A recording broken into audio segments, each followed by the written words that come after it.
Sugod kagahapong adlaw, naimplementa na ang status quo anti-order nga gipagawas ni Judge Renato Tampak sa Hall of Justice General Santos City. Kini ang gikumpirma ni Kapitan Alvin Veneracion sa Barangay Dajanga South. Nagpasabot kuno kining anaa gihapon ang temporary restraining order kung TRO nga nagpugong kaniyang makaposisyon isip ABC President sa Nakbayan sa Jensan. And then yesterday na po, pag-end sa 20 days nga TRO, nag-apply na po ang status ko as sa nasabutan na mo last hearing nga 15 days nga status ko to give time sa bagong judge nga mugunit para ma-review ang katong mga arguments na mo. Dugang niini nga mihangyo sila nga mag-inhibit na si Judge Tampak nga mahimong mugunit sa kaso nilang Barangay San Isidro Kapitan Attorney Jose Admar Yumang batok sa Liga ng mga Barangay National. Kanhi kunong abogado sa kumpanya nilang Mayor Ronel Rivera si Judge Tampak. Yes, na ay a motion from us na mag-inhibit si Judge Tampak. Is it not about Judge Tampak being the attorney of the Riveras dati? Well, that's one of the points, no, gibutang ni Attorney Alconera nga that's one thing that we have to consider na kana lagi si Honorable Tampak used to be a counsel daw of the RD company. Remember, these are petitions from the Liga ng mga Barangay.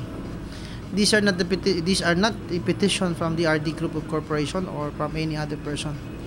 I believe that reason is off tangent. Apan tungod walay judge nga mugunit sa kaso, walay mulingkod hangtod Disyembre 23 isip ABC President. Apan basik kang Kapitan Veneracion nga sa Liga ng mga Barangay sa Jensan, siya na ang presidente nga wala pagidawat sa sangguniang panglungsod kun SP tungod sa TRO. Apan lahi ang pagtuo ni Kapitan Yumang. As being the ABC President, steady na siya. I am the President. I am not the President of the Liga. The TRO, take note, the TRO and itong sa status ko is sangguniang panglungsod not to recognize me as a president. So ibig sabihin as ex-officio member also. But as for the as far as Liga ng mga Barangay Jensan chapter is concerned, and as per appointment or confirmation na na-receive nato sa National Liga President, I am the incumbent Liga President of General Santos City Chapter. Hindi po. Pag sinabi mong status quo order, kung ano po yung decision dati ng korte. Lahat na decision ng dati ng korte na ang SP, ang sangguniang panglungsod, Office of the Vice Mayor should not recognize, should be prohibited. Honorable Veneracion should not sit as ABC President. Hindi pa. Lahat yan siya status quo. So kung ano yung dating situation, just continue. So since meron temporary restraining order, it will just continue.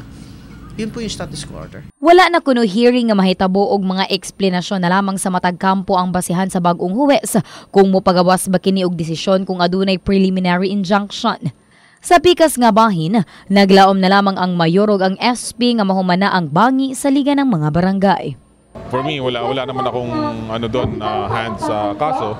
So basically sa akin, sana ang aking pa rin wish na magkaisa yung ABC and then mawala na itong korte na itong nilalaban sa korte, mawala to and then magkaroon ng amicable settlement.